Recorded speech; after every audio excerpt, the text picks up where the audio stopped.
Bonjour, dans cette capsule, nous allons essayer de réaliser ensemble le montage amplificateur-inverseur. Tout d'abord, je crée un nouveau schéma en cliquant sur cette icône, puis je vais aller chercher ma source en cliquant sur l'icône ici, composant.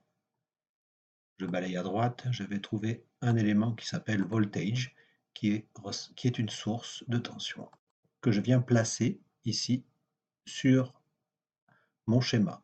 Je clique et je me retrouve ici avec encore la possibilité de poser un nouveau générateur. J'appuie sur la touche Escape pour annuler le système. Je vais maintenant appuyer sur la touche de mon clavier R qui va faire apparaître la résistance R1. J'appuie maintenant sur les touches CTRL et R pour rotation pour faire tourner la résistance et la mettre dans le sens qui me va bien. Je clique et je me retrouve évidemment avec ma deuxième résistance R2 à placer. Je la pose un petit peu plus haut. Avant d'aller chercher l'amplificateur, il va falloir que je définisse une masse. Je vais donc cliquer sur ce symbole ici, Ground, que je vais venir poser ici sur mon schéma. À nouveau Escape, puis je vais recliquer sur ce schéma et il va me proposer plusieurs choses, soit de donner un nom à ce port, soit ici, on va choisir que c'est une masse du circuit.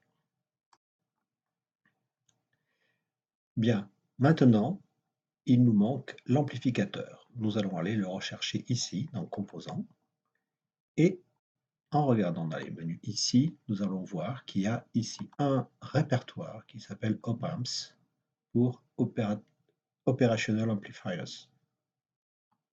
Ok, j'ouvre le répertoire et on va trouver différents modèles d'amplificateurs opérationnels. Nous allons aller chercher un modèle complètement basique, universel et théorique.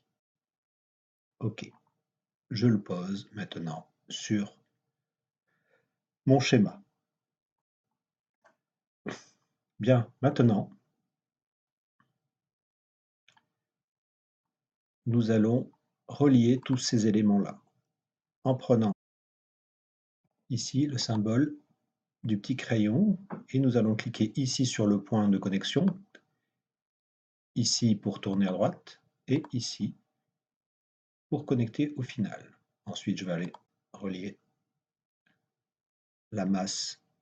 Ici, je vais aller le relier sur l'entrée plus de l'amplificateur. Je relie la masse au circuit, puis je vais relier l'entrée moins ici à la résistance R1, puis faire le pont avec la résistance R2 qui est au-dessus. Ensuite, je referme mon circuit. Et voilà, une fois appuyé sur Escape.